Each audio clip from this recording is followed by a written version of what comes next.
Hey Chris, just doing a quick video response to you. This is, sorry, let me get this right. This is Filofax day per page. This is just a representative day. This was January 3rd of this year. What I did with this, it's, as you can see, the lines on the page break in the center of the page. So what I did for a long time with this was, as you can see, I used a highlighter to just highlight what my work hours were. I wrote various appointments and scheduled events down this column, and I used this side to write out to-do items. What I found less than ideal about this was that I don't naturally write this small.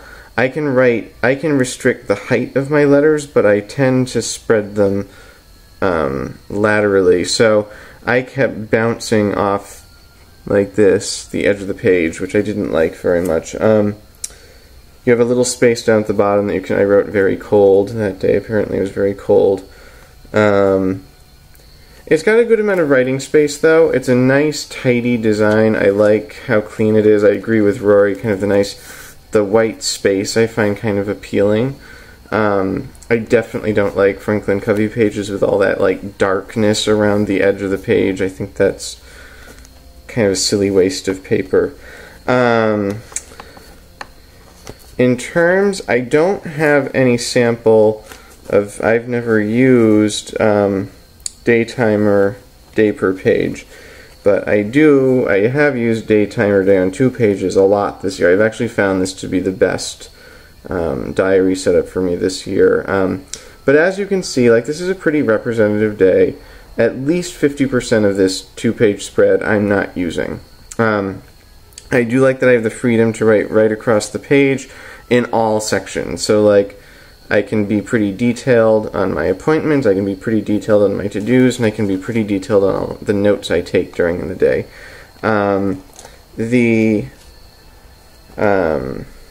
Let's see, the Daytimer day per page kind of mimics this, but they move this timed column kind of to the center of the page. And what Daytimer is very big on being able to record your time. I mean, it seems like it was definitely designed for people like attorneys who bill their time. So you can put your appointments on one side, and throughout the day you can sort of jot down what you're working on as you do it throughout the day. So you can pretty easily at the end of the day put your time into a billing system by what client you were working for, what kind of work you were doing. And then you've got all the to-dos down here. So it's a pretty similar setup to this. I think, based on my experience with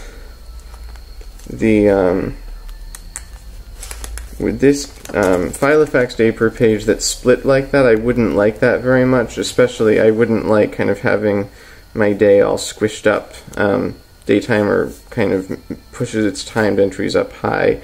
I mean, Filofax gives you some pretty bad, like, this becomes kind of wasted space, but you can definitely write in there, and I definitely did use that space at various times. So,